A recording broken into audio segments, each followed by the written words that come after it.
Hey everybody, welcome to another GMG review. This week we are taking a look at Codex Adeptus Astartes Space Wolves, the last of the Space Marine Codexes to be done in the 8th edition of Warhammer 40k that hadn't been done yet. So this is another of my top things that you should know about book reviews. So it's not going to be an in-depth review of every single rule in the book. What I'm going to focus on is the highlights, the things that have changed and the things that are new, going through 7 sort of key points.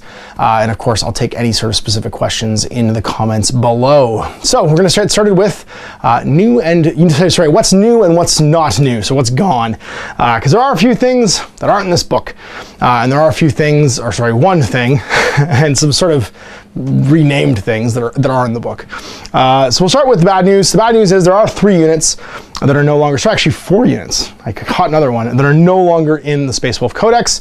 And this is sort of the same, I guess, idea, I'd imagine, as the sanguinary High Priests with jump packs and stuff from the Blood Angel book, and any various units that aren't actually specifically catered to in a model kit. If it's not made by a model kit, it doesn't tend to get included in the Codex right now, and the answer so far from GamesWorks has been use the rules that are in whatever your relevant index is. And so for those specific units, it is Iron Priests on Thunderwolves, no longer exists, so for those of you that either kit bashed your own or bought an aftermarket model, unfortunately those are gone. Lone Wolves as a unit type are gone. So now, they are still a thing, but they are more of a they're a stratagem, and they're more of a heroic last standard from your squad. So any of you who converted specific miniatures for your Lone Wolves, gave them cool equipment or backstories and stuff, that unit type is gone, unfortunately. And I did really like Lone Wolves because they were a new unit, I think in the 5th edition Codex. And their story felt very cool, where they're these lone survivors that were embittered and twisted and, you know, had like their own sort of like heroic destiny. They're basically troll slayers from old Warhammer in the Warhammer 40k universe, but they don't really exist anymore. Now it's just when the last guy in a squad, we'll talk about when we get to stratagems, you can have him go berserk and basically try and avenge all of his fallen brothers. Wolfguard Bikers are no longer in there. The option to give Wolfguard Bikes is also gone, although you can still get them jump packs. And the Imperial Space Marine is gone. I'm not super surprised by that one though, because he was a limited time model that was available to all Space Marine chapters, and you can of course still use the rules from the index form. So not being included in this book is not a huge shocker. New things, the things that are yes, are of course all the new Primaris stuff that's in the Codex Adeptus Primaris, like the Primaris Codex, is in here with new names. So like you have a Primaris Wolf lore. It's not just the refer to Primaris section that's in the index. They're all given their own sort of like, you know, it's all written in Space Wolf now. So like they're referred to as Jarls, and they have belts of Russ and all that stuff too. So anything Primaris from the Primaris book, you include, has exactly the same rules and is given sort of like a Space Wolf-y twist name-wise and equipment-wise.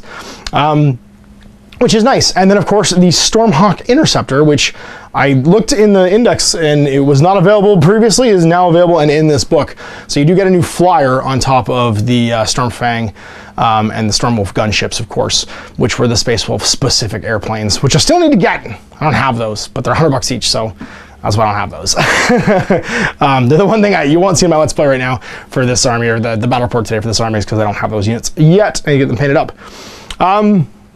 And that's it for unit changes. So I may have missed something. I don't think I have, but those 4 units no longer available specifically to Space Wolves, except for, of course, the stratagem that lets you make a sole survivor from a squad into a Lone Wolf. So you can still kind of use your models. You can put them down to represent like the hulked up version of that guy, but then of course your equipment options might not be the same. And it could have some neat rules. We'll talk about that in the stratagems. Like if you had like a last man standing, rerolling hits and wounds, Devastator, or Long Fang, that could be kind of cool. Do the las cannon, just rerolling everything. Might be kind of neat. Yeah, so that's it. Let's talk about some army rules. Of course, there's the 2 specific sort of categories of army rules. There's the ones you get all the time, and there's the ones you get for being battle forged, which means your keyword is all Space Wolf. The one you always get is a Nation of No Fear. So no souping Space Wolves and getting access to their cool rules. And then of course, if you do take them as battle forged, which means everyone in a detachment is your same sort of keyword, your Adeptus Astartes Space Wolves, or Chapter Space Wolves. Then you get Defenders of Humanity, which all Space Marines get, where your troop choices can trump basically when you're trying to hold an objective against other units. And of course, Hunters Unleashed, which is the brand new one, where you get +1 to hit when charging, charged, or performing a heroic intervention. And your characters all get a 6-inch heroic intervention move, which is pretty cool, actually. It's very slick. It kind of fits the Space Wolves as this company of heroes. Your heroes have a sort of like greater impact on saving their men. and fits their attitude towards like life and stuff too. Which if you've read the best book about Space Wolves, mostly about Grey Knights, called The Emperor's Gift, you kind of get that feeling from Aaron Dembski-Bowden's writing about those folk. So those are the army-wide special rules. There's not anything more than that. I do need to be Battleforged to access the anything other than A Nation Out of Fear. But yeah, they're pretty neat. And I like that. It actually makes, the thing I like the most about the plus to hit is it makes taking things like Thunder Hammers and Power Fists and these big heavy hitting close combat weapons that the Space Wolves would really benefit from just from their army composition viable. You can see in the game I play against Owen, it actually becomes super useful to take Thunder Hammers because they're super dangerous, but you don't necessarily want to take them on 4+ or 3+ to hit troops. Characters then go into 3+ to hit, also not great. But when you're charging or being charged, you can hit like a ton of bricks, which is pretty great.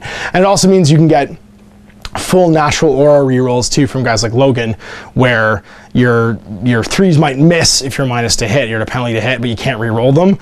You're just rerolling all your misses at that point because you're just going on flat dice with the plus and the minus canceling each other out. So it's pretty cool. Now let's talk about stratagems. Of course, the two that were in Chapter of 2017 still in this book, and that's True Grit and Cunning. What was it? Say the Cunning Hunters, the one where you outflank basically. Those are of course still in here, but you have 15 new ones, 27 total.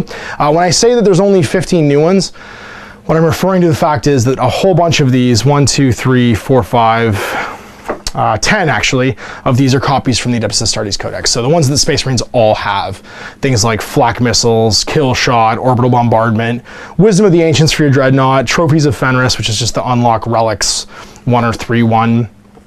Only in Death is Duty ends, where you fight again. Hellfire Shells, Honor the Chapter, where you fight again.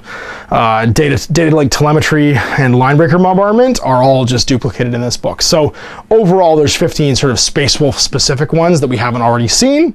And those are Overwhelming Impetuosity. Use this stratagem at the start of the fight phase. Select a Blood Claws unit from your army that successfully charged this turn and is within 1 inch of the enemy. And with a higher power rating, so it is referring to power here.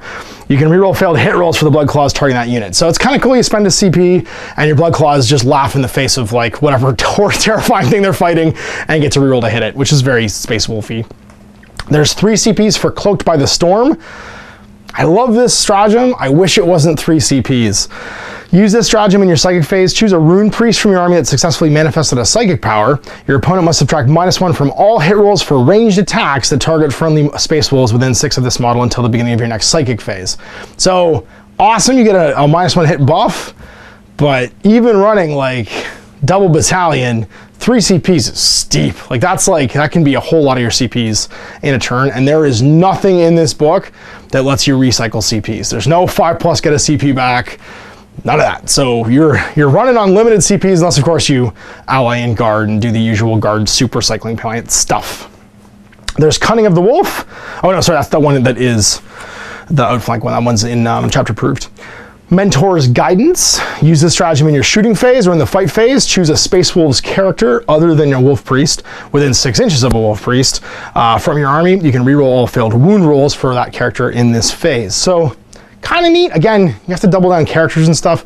There is a lot of this in the stratagems that are relying on you having a combination of units or certain units in particular. Lone Wolf, we talked about this earlier. 1 CP. Use this stratagem at the end of any phase if there's a Space Wolf infantry unit from your army, other than a character, a servitor, or a wolfen, so no freakies, that has been reduced to a single model. That model's wounds characteristics increase by 2. It gains the character keyword, and you can reroll failed hit and wound rolls for it for the remainder of the game. So they hulk up. So really cool if you have like a Thunderhammer Storm Shield Sergeant from your Terminators. If you have, like a Long Fang with a las cannon who just freaks out and starts zapping everybody. It's a cool one. It's only 1 CP too, so you could do it multiple times, but the requirement's pretty strict. You can't get wiped out to a man. You have to have a single soul survivor, then spend the CP to do it, and then they hulk up for the rest of the game. So it's cool, but it's situational. So it's corner case potentially that you can have these people hulk up and go crazy. 2 CPs for Chooser of the Slain. Use this stratagem immediately after your opponent sets up a unit arriving on the battlefield as reinforcements and visible to a Rune Priest from your army. A single friendly unit within 6 inches of that Rune Priest can immediately shoot the enemy as if it were the shooting phase, but must subtract -1 hit when doing it. So it's kind of like Auspex Sand, but with Rune Priests. So I didn't count it as, I didn't count it as being the same because it's requiring you to have a Rune Priest. Laugh in the Face of Death. This is 1 CP. Use this stratagem in the fight phase. Choose a Space Wolves infantry, biker, or cavalry unit from your army that's affected by a unit's ability to reduce your leadership. You can reroll all failed hit rolls for Space Wolves units in this phase. That's cool. And it's in the fight phase only, but it means that if you have something that's like supposed to freak you out, you just go crazy and fight better, which is kind of cool because it affects everybody, not just every infantry, biker, or cavalry unit, not just Blood Claws. Blood Claws is depend upon your power rating. Again, this is a leadership debuff, so it only works on certain things, but there's some times where that might be handy. Tyranids in particular have a lot of things that reduce leadership, so it could be cool. Overwhelming Savagery for 1 CP. Use this stratagem in the fight phase. Choose a unit of Thunderwolf cavalry from your army. You can reroll all wounds of 1 in this phase. That one I can see myself using quite a bit because Thunderwolves and outflanking could be quite handy. As long as the beta rules for deep striking and moving off or deploying outside your deployment zone don't go through, which I hope they don't because I think they're terrible. Anyway, Howl of the Great Pack. 2 CPs. Use this stratagem at the beginning of the morale phase. Choose a Wolf Lord from your army. Friendly Space Wolves within 12 of that model automatically pass morale tests in this phase, and your opponent must add 1 to morale tests taken by enemy units within 12 inches in that phase. So kind of cool. There's a saga that does almost the same thing for the passing morale, but the imposing penalties to morale against your opponents, kind of neat for a CP. I don't know how often you use it for 2 CPs. Maybe. Maybe. I don't know if it's 2 CPs good. It's 2 CPs good if there's multiple units you need to pass. Otherwise you can use Inspiring Presence and make people auto pass anyway for 2 CPs. True Grit, which we've already seen. 1 CP for Seeking a Saga. Use this stratagem at the beginning of the fight phase. Choose a Space Wolves character from your army that's within 1 inch of an enemy unit with a greater power rating. You can reroll failed wound rolls for attacks made by that character against that enemy unit. So it's the same as the Blood Claw one, just for characters. That's it. But it's for wound rolls. Yeah, for characters for wound rolls as opposed to hit rolls for Blood Claws. 1 CP for the Wolf's Eye. Use this stratagem in your shooting phase. When a unit with long fangs from your army is chosen to make its attacks, you can reroll either failed hit rolls or failed wound rolls for that unit for this phase. You'd probably take the wound rolls because you can already hunter them to reroll 1s. So that's a good double down for 1 CP. It could be really handy with Lascans for taking down big things. You know, if you really wanted to like make sure you land all your hits and wounds against Knight, for instance, or a Bane Blade or something that's terrifying with your Lascannons, that could be a big game changer. Of course, you can only ever max it at 4 Lascannons because of the squad size, but worth doing if you want to put a big dent of damage in something. 1 CP for Talismanic Shield. Use this stratagem at the beginning of your opponent's psychic phase. Choose a Space Wolves character from your army. The character can attempt to deny 1 psychic power in this phase if they were a psyker. Kind of cool if you're not going to have a whole bunch of Rune Priests in your army. You can basically, for 1 CP, make them deny for 1 turn. Of course, you get 2 denies and 2 casts out of Null, so he's a good choice. He's pretty great. 1 CP for the Armor of Contempt. Sorry, I think Armor of Contempt actually is an existing one. I don't know why I didn't circle it. It's the Space Wolves vehicles can shrug mortal wounds on a 5+.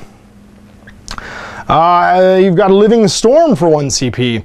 Use the stratagem if a Space Wolf Psyker from your armies within 6 inches of at least 2 other friendly Space Wolf Psykers and manifest Living Lightning. Whenever the power would inflict D3, it inflicts D6 instead. That's cool because Living Lightning is the one that jumps between units, and if it finishes them off, it can jump again. So if you can take 3, I see that one as being attempted quite a bit by players because 3 cheap Rune Priests, or 2 cheap in Y'all, he tries to manifest it with +1 to cast, and then you're D6ing for 1 CP instead of D3ing, and you still have a reroll pace basically for the phase potentially. You might kill some guys. That one could be really good, and potentially jump over and over and over again too. Keen Senses, 1 CP. This has basically replaced Acute Senses as an army-wide rule. For 1 CP, use this stratagem in your shooting phase. Choose a Space Wolves unit from your army. That unit doesn't suffer any penalties to its hit rolls this phase. That could be huge for fighting, let's say, a Laytalk Dark Reapers, or flyers with -1 hit penalties, or aversioned units from Dark Angels, or whoever it is. For 1 CP, you can just negate all those negatives to hit. You can also use it to negate the negative to hit for moving and firing heavy weapons. So that's pretty huge. That one can be really handy if you really need to land something that turn. You could also combine it, of course, with the Wolf's Eye for your long fangs. So making stuff hard to hit, and then you just cancel it for 2 CPs and get rerolls too. 1 CP for the Emperor's Executioners. This stratagem, when a Space Wolf unit from your army is chosen to attack in the fight phase, each time you make a hit roll of 4+ for a model in that unit during that phase, it can, if it's targeting 1,000 suns, immediately make an extra attack against the same unit using the same weapon, and these attacks cannot generate further attacks. So 1 CP, kind of corner case, works against 1,000 suns. If you're always playing a 1,000 suns opponent, this one's for you. Otherwise, it's just thematically cool. And that is it for stratagems. So we'll move on to Warlord traits. Now, Warlord traits, of course, there are going to be 5 new ones. The original one, which was in Chapter Proof 2017, was Saga of the Warrior Born. Now, this has replaced all the sagas from the 5th and 6th edition books, where they were special character traits, basically, that you could assign to somebody to make them slightly better. These are just your Warlord traits now. So the newer ones, Saga of the Beast Slayer, add 1 to wound rolls if your Warlord attacks target a monster or vehicle. Kind of neat. Saga of the Hunter, especially if you play Knights, that one's really good. Saga of the Hunter, you can add 2 to saving throws made by your Warlord when he receives the benefits of cover instead of 1. In addition, your Warlord can advance and charge in the same turn. That's the more important one, I think, from the Saga of the Hunter. Saga of the Bear, +1 wounds. Saga of Majesty, this is the one that Bjorn and Logan both have, which is the Space Wolves units within 12 inches of your Warlord do not have to take morale tests. Not automatically passed, just do not have to take them.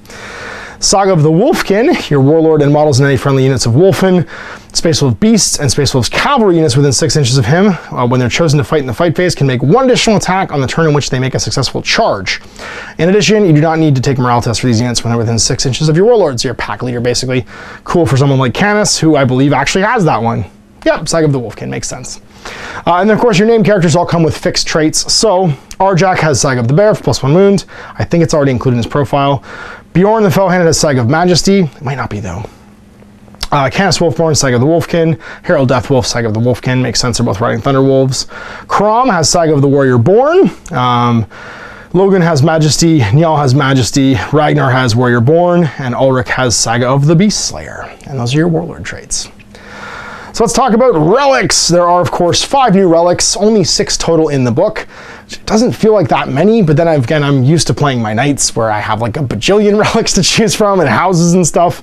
I don't know, after playing Knights, I feel like all this stuff's thin, but there's a lot more units in this book. So you have to give them lots of those like mix and match traits because there's only like 7 or 8 Knight units. There's like 20 something units in this book. So they get less things to like customize with. But of course you have the Armor of Russ, which is the first one. This model is a 4+ invul save. In addition, at the start of the fight phase, choose an enemy unit within 1 inch of this model. That unit cannot be chosen to fight until all the units in the fight phase have done so. If the unit target unit has an ability that allows it to fight first, it instead fights as if it didn't have this ability. If both players have units that cannot fight until all the units have done so, then alternate choosing which of those units will fight, starting with the player whose turn is taking place. The Black Death. This replaces a Frost Axe. The Black Death has the following profile: melee type, ranged melee, +2 strength, AP -2, 1 damage. Each time the bearer fights, it can make D3 additional attacks with this weapon.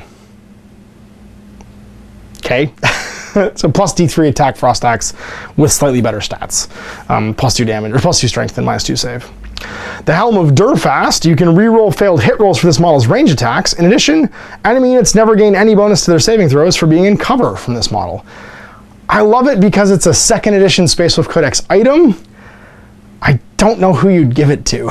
I mean, I guess you give a combi weapon to like a battle leader or a wolf lord or something. It's just a weird item for being in the Space Wolf book. I mean, I love it that it still exists, but it exists back in a time when you could take like a Space Wolf champion and give him like a Cyclone missile launcher. You can't do that anymore. And you can't even, like, if you could give it to a lone wolf and give him a Cyclone, but you can't do that anymore either. So it's a weird item. This item, I think, wins the relic thing. It's the Wolfenstone. You can make 1 additional attack for models in friendly Space Wolves, infantry, biker, and cavalry units if they're within 3 inches of this bear when they make their attacks in the fight phase. Units of Wolfen are not affected, nor any units that make a charge while within range of Curse of the Wolf and Hunt. In addition, a unit cannot be affected by both Curse of the Wolf and Kill and the Wolfenstone in the same fight phase. So it replicates that ability basically on a character. And it affects everyone within 3, and it's units, not models. So you can daisy chain it out from somebody. I think that's a really cool item, especially when combined with things like free chain swords on all your Space Wolves, or just, you know, Thunder Wolves or whoever. And of course, when you charge, having +1 attack now on your much more accurate Thunder Hammers or much more accurate Power Fists or whatever could be a really big deal. And then Frost Fury, it's a Stormbolter, replaces a Stormbolter. It's 24-inch range, Assault 4, Strength 4, -1 save, and damage flat 2. Abilities: if a model suffers an unsaved wound from this weapon but it's not slain, on a 4+, they take a mortal wound. It's a pretty cool Stormbolter. So a reason to take, I guess, a Space Wolf with a Stormbolter. Again, the Helm of Durfast and the Frost Fury, they just seem out of place. They're cool, but like, I think the Wolfenstone or the Armor of Rust are the two that you take. The Kraken Bone Sword maybe, but those two are definitely good items. Let's talk about psychic powers. Now, 3 new ones, of course, 3 that were in the index. The new ones are Living Lightning, which is a warp charge of 6. If manifested, the closest visible enemy unit within 18 inches of the Psyker suffers D3 mortal wounds. If that unit's destroyed as a result, the closest enemy unit within 18 inches of the last model when that unit's removed suffers D3 mortal wounds, and so on until a unit is either not destroyed or there's no enemy within 18 of the last model to be destroyed by that unit, destroyed in the unit. So that's the one where I think the stratagem of the Triumvirate of Rune Priests is going to get attempted a whole bunch for D6 mortal wounds and then hopping. We'll see. I'm not sure. It would be neat because let's say you take a unit and it's small, so you whittle it down or something like that with shooting it, still screening a character. If the character is the closest unit to that thing, it will jump to that unit because it doesn't require you to target him. It just jumps to the closest thing. So I see it being useful for destroying characters hiding inside units, right? Only if that unit, of course, is reduced to really low numbers and can be blown away. But like, for instance, guards, like captains and commanders and stuff, let's say you've reduced that unit to 4 models, and there's a commander standing next to it, he's gonna eat that D6 mortal wounds. So I can see it being attempted a whole bunch. I don't know how effective it's gonna be without burning through rerolls and stuff too, but it's a neat thing to try. The next one is Murderous Hurricane, new one. It has a warp challenge value of 5. If manifested, select a visible enemy unit within 18 inches of the Psyker. Roll 1 die for each model in the unit, and on a 6, they're slain. Sorry, they're 6, they take a mortal wound. Not slain. That'd be amazing when it's slain for multi-wound units. So, great way to thin out huge units, maybe. And you could actually Murderous Hurricane, then Living Lightning afterwards, and that might be actually a way to try and thin a unit down so they could be killed by that. So I could see those two maybe going together as like a wombo combo.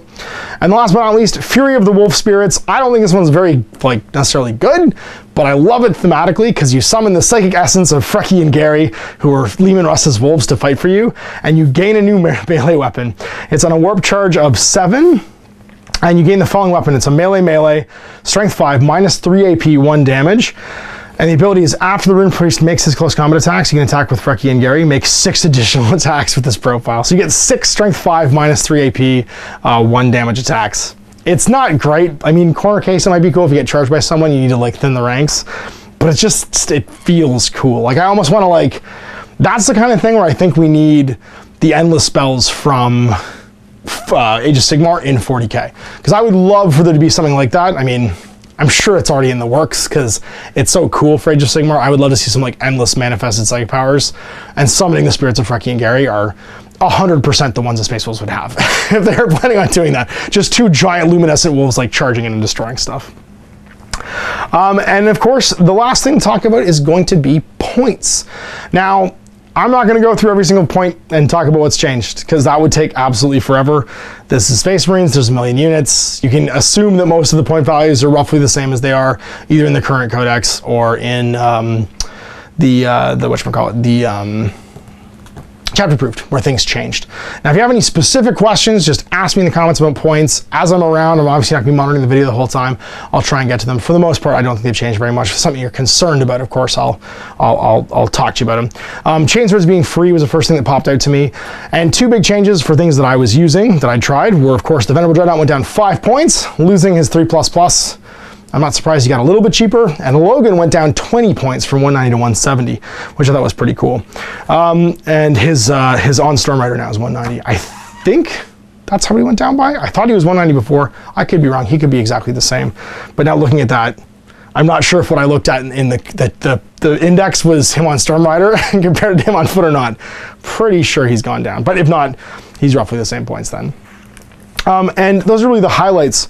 So there's my 7 things that you should probably know about the new Space Wolf Codex. Hope you enjoyed that. And of course, you can see them in action on my channel, linked below, or popping up whoop right there. And of course, on Owen from Gaming with the Coolers channel, as I take on his Tyranids, or right there. And you can see a little bit closer some of the new units I painted in my On the Paint table, which is up this week too. Right there. So I hope you enjoyed that. We'll see you for more books and reviews and stuff in the future. I got one coming next week for Fallout Wasteland Warfare. So until then, I'm Ash. Happy gaming. I hope you enjoyed that video. If you want to support the channel, of course, like and subscribe and hit the little bell below to get notifications when I post future content. I do post stuff 7 days a week. If you want to support the channel further, you can, of course, buy a t-shirt through Spreadshirt, buy a measuring gauge or objective markers from Death Ray Designs, or, of course, most importantly, there is Patreon. Patreon is what makes all this possible, keeps the lights on, pays for the studio costs, pays for the equipment, model costs, and everything else, and most importantly, puts food in my kids' bellies and a roof over their heads. Big thanks to everyone, past, future, who supported me. I do this stuff because of you guys, and of course, I will continue doing it as long as I can.